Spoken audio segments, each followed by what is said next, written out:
ले चलते हैं आपको राजस्थान विधानसभा में इस वक्त नेता प्रतिपक्ष गुलाब चंद कटारिया क्या कुछ कह रहे हैं। कोई चिंता की बात नहीं, जो डूबना है प्रदेश को तो डूबेगा। मतलब 10 वर्ष में चाहे मेरा सरकार रही हो चाहे आपकी रही हो, किसी मैं स्वयं शिक्षा मंत्री हूँ, अपराधी होऊंगा, कोई चिंता की बात नहीं। लेकिन आप कम से कम इन 10 सालों से इन जितनी कोचिंग संस्थाएं चल रही है, इनकी जितनी परीक्षाएं हुई है, उनके परीक्षा के रिजल्ट के साथ आप एक टीम लगा करके इनका पोस्टमार्टम करो, तब आपको समझ में आ जाएगा कि ये बीमारी कहाँ से चली है। ये बीमारी इन व्यवसायियों के थ्रू चली है। मैं और आप पेपर आउट करेंगे, पेपर लाऊंगा, 5 लाख दे दूंगा, 8 लाख दे दूंगा, मैं क्या 2 करोड़ 5 करोड़ 8 करोड़ दे सकता हूँ क्या भैया? ये सारे के सारे जो पैसे देने वाले बड़े बड़े दिग्गज लोग हैं, जो कोई 10 करोड़ में पेपर ले जाता है, कोई 3 करोड़ में ले जाता है, कोई 2 करोड़ में ले जाता है, फिर अपने कोचिंग संस्थान में रिजल्ट लाता है, उसके बाद बड़े बड़े पोस्टर बाहर लगाता है, मेरा 100% सिलेक्शन। ये है बीमारी की जड़।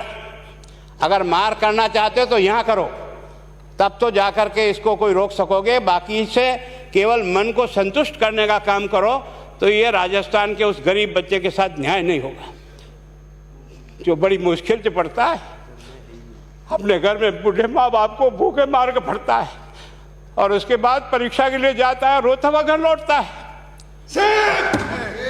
क्या दुख नहीं होता है? हम लोगों के मन में कोई रहम नहीं है कि आखिर उस बच्चे का क्या होगा जो अपनी बड़ी पीड़ा के साथ पढ़ रहा है। इन सारे पैसे वाले लोगों के पास में आपने सारी सरकारी नौकरियों को भेज दिया। मैं बहुत कड़वा सच बोल रहा हूं। आज जो पिछले 8 साल में नौकरी में लगे ना, उन सब का भी पोस्टमार्टम कराओ, आपको लगेगा आधा फर्जी मामला निकलेगा। कोई है नहीं, कोई सोचने वाला है इस पर कि आखिर उसके दर्द को कौन जानेगा? है ना, जिस प्रकार से हमने परीक्षा के माध्यम से इन पैसे वाले लोगों को उतार करके सारे के सारे उन गरीबों की आशाओं के ऊपर पानी फेर दिया।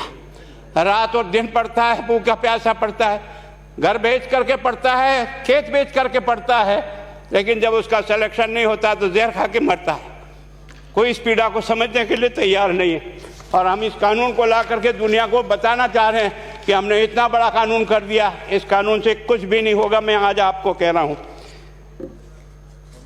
ये जो आपने नए प्रावधान जोड़े हैं, मैं सोचता हूँ कि मुझे कुछ बोलने की इच्छा नहीं, मुझे बहुत दुख है इस बात का। क्या होगा ये?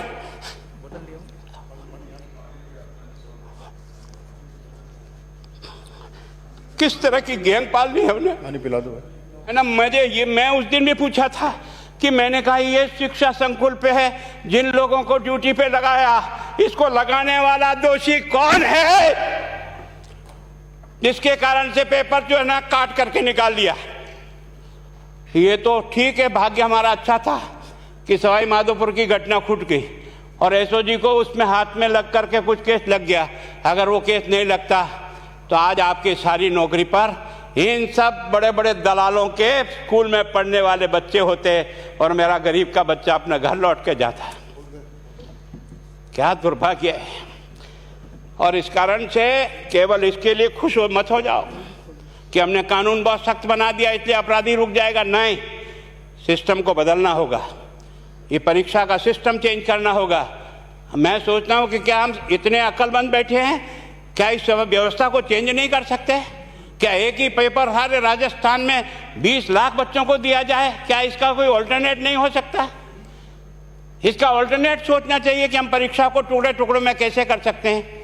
जिले के अनुसार पेपर नहीं, एक नहीं हम 25 पेपर बना सकते हैं। कौन से सेंटर पर कौन सा पेपर जाएगा कोई तय नहीं करेगा कौन सा जाएगा, और हम जो इच्छा होगी उस सेंटर पे वो पेपर भेजेंगे। और ये जितने भी प्राइवेट कॉलेजों में आपने सेंटर बना रखे उनको बंद करो, इनको तुरंत बंद करिए एक ऑर्डर से।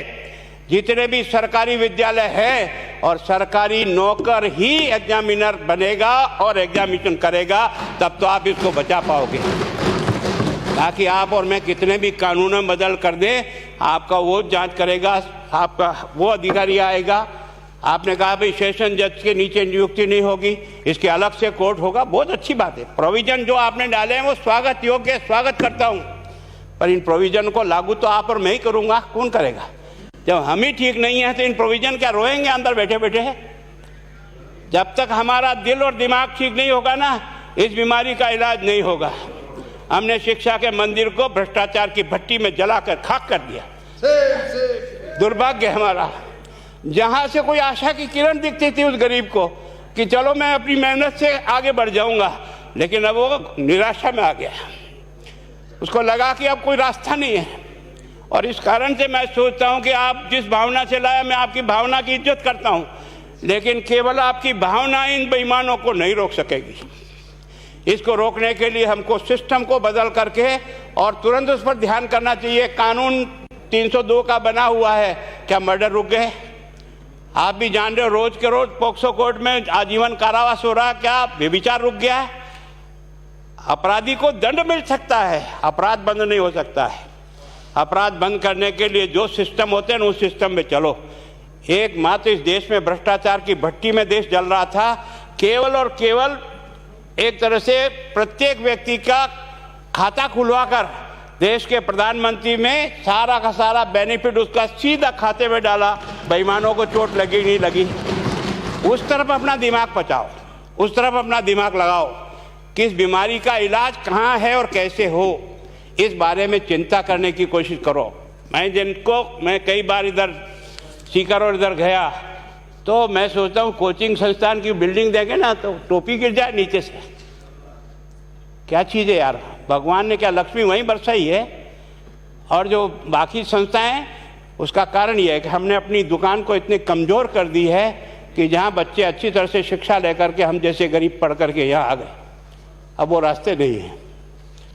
और इस कारण से मेरी बहुत विनम्र प्रार्थना है, इस बीमारी का इलाज चाहिए बच्चे को, कानून से नहीं होगा, कानून के अलावा होगा। और उसमें आप करें। धन्यवाद। Thank you.